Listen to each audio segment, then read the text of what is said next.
Bonjour et bienvenue dans cette nouvelle vidéo qui va s'adresser aux élèves de seconde, mais aussi aux élèves de première et les élèves de terminale pour lesquels il est encore pour certains difficile de convertir des unités alors qu'il existe des méthodes qui permettent de faire des conversions rapidement et en toute sécurité. Donc nous allons voir ces trois méthodes. La première est simplement fondée sur l'écriture de l'unité. Des kilomètres par heure signifie qu'on a ici une fraction, autrement dit une distance, par exemple en kilomètres, divisée par une durée, ici par exemple en heures. Donc toujours se rappeler qu'une unité nous permet d'obtenir une formule générique. Ici une vitesse, ce sera toujours une distance divisée par une durée. Alors, il suffit plus que de transformer les kilomètres en mètres, les heures en secondes, et de ne pas oublier que c'est une division entre les kilomètres et les heures. Donc par exemple, 130 km par heure égale combien de mètres par seconde? Eh bien, on transforme les kilomètres en mètres. 1 km c'est 10 puissance 3 mètres. Une heure c'est 3600 secondes. Donc 130 km par heure égale 36,1 mètres par seconde. Donc il faut bien comprendre que sur autoroute, avec une seconde de réflexe, c'est généralement le temps moyen, eh bien vous avancez déjà de 36 mètres la première seconde et ensuite il faut freiner. Donc la distance d'arrêt sur autoroute, sur route sèche, c'est en tout 129 mètres. Donc on comprend pourquoi la vitesse est limitée à 130. En ville, 50 km par heure, c'est 14 mètres par seconde.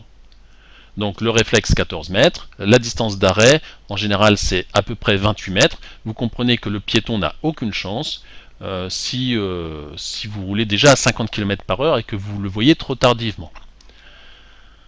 Voilà, petit aparté sur la sécurité routière. Alors continuons nos méthodes. La deuxième méthode est la méthode anglo-saxonne. C'est une des méthodes que je commence à privilégier, qui est une très bonne méthode, qui est rapide et assez facile à mettre en œuvre. Alors, de quoi il s'agit? Je vais simplement écrire 130 km par heure et je vais multiplier par 1 une première fois et par 1 une deuxième fois. Alors, comment je fais? Je vais d'abord écrire fois 1 en m'arrangeant pour que l'unité kilomètre disparaisse. Comment je fais? Ici, l'unité kilomètre est au numérateur, tandis qu'ici, elle est au dénominateur. Donc les kilomètres vont s'annuler et j'ai multiplié par 1, puisque 1000 mètres c'est la même chose que 1 km, donc à la fin il me restera des mètres. Je fais la même chose pour les secondes, pour les heures. Ici je me débarrasse des heures. Alors attention, ici l'heure est au dénominateur, donc il faut que je la mette au numérateur. Et ici j'ai simplement multiplié par 1. Donc ce calcul-là, c'est en fait exactement la même vitesse. J'ai simplement fait une conversion en éliminant les kilomètres, les heures, et il me reste les mètres par seconde. Donc ça fait 130 fois 1000 et divisé par 3600. Alors, pour ceux qui ont loupé une vidéo qui est sur cette même chaîne YouTube, elle s'appelle Convertir les unités, la méthode anglo-saxonne. C'est une vidéo qui montre la conversion pour des distances. Passons à un deuxième exemple. Donc par exemple, 1 mètre par seconde égale combien de kilomètres par heure? Première méthode, je transforme les mètres en kilomètres. Bien, 1 mètre, c'est 1 millième de kilomètre. Je transforme la seconde en heure. Une seconde, c'est 1 3600e d'heure. Et donc, j'ai 10 moins 3 km ici. Et ici, je conserve cette fraction 1 divisé par 3600. Donc, au final, on a 10 puissance moins 3. Et si je divise par cette fraction, c'est comme multiplier par son inverse. L'inverse de 1 sur 3600, c'est 3600. Donc, j'ai ici la conversion de réaliser. Ce n'est pas forcément la méthode la plus facile à mettre en œuvre. La méthode anglo-saxonne, vous allez voir, marche très bien. Elle est très facile à mettre en œuvre. Donc 1 mètre par seconde, je vais d'abord me débarrasser des mètres. Donc pour ça, cette fois-ci, je mets les mètres en dessous, au dénominateur, pour annuler ces mètres-là. Et j'écris simplement la multiplication par 1. 1 km, c'est 1000 mètres. Je fais la même chose pour les secondes. Cette fois-ci, j'annule les secondes. Donc je les mets au numérateur parce qu'ici les secondes sont au dénominateur. J'effectue ensuite le calcul. Alors, on voit bien que les unités mètres s'en vont, que les unités secondes s'en vont. Il va rester des kilomètres par heure. Donc, j'ai 1 mètre par seconde, qui est 1 fois 3600 divisé par 1000, c'est-à-dire 3,6 km par heure.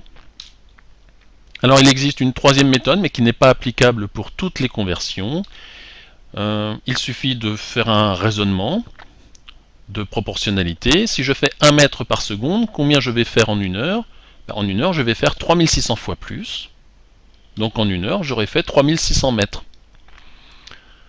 Et 3600 mètres, c'est 3,6 km. Donc 1 mètre par seconde, c'est 3,6 km par heure. Alors cette méthode, elle marche bien dans des cas simples, mais elle ne marchera pas pour tout type de conversion, contrairement à la méthode anglo-saxonne par exemple. Un dernier exemple, on a ici un mobile sur une table à coussin d'air par exemple, et puis je m'intéresse à la vitesse instantanée à la date T5. Je vais calculer la vitesse moyenne entre les dates T4 et T6. Le mobile a parcouru 2 cm, et cette durée entre T6 et T4, c'est 80 millisecondes. Et j'aimerais convertir des centimètres par milliseconde en mètres par seconde. Donc j'ai 2 cm parcourus en 80 millisecondes. La première méthode, je transforme les centimètres en mètres. 1 cm, c'est 10 moins 2 mètres. Je transforme les millisecondes en millisecondes. Milli, c'est 10 puissance moins 3, c'est le millième. Et donc j'obtiens ainsi 0,25 mètres par seconde. La méthode anglo-saxonne, je vais me débarrasser des centimètres. Donc pour ça, je mets les centimètres ici au dénominateur et j'écris le fois 1. 1 mètre, c'est pareil que 100 cm, mais je fais bien attention à mettre les centimètres au dénominateur pour annuler ces centimètres-là. Ensuite, j'annule les millisecondes, enfin je me débarrasse des millisecondes en multipliant par 1 et en faisant apparaître la seconde. Donc ici les millisecondes sont au dénominateur, ici au numérateur. Il ne me restera plus à la fin que les mètres par seconde. Voilà, donc 3 méthodes qui permettent une conversion en évitant de répondre au hasard. Il est toujours très important pour ces conversions d'avoir une méthode personnelle. Tant qu'on n'a pas de méthode, eh bien on commettra des erreurs. Donc je vous engage à en choisir une. Moi personnellement, celle qui me convient le plus en ce moment, c'est la méthode anglo-saxonne. Parce que je pense que c'est celle que les élèves comprennent le plus facilement. Ce sont des petites opérations mathématiques, pas très complexes. Voilà, je vous remercie. À bientôt.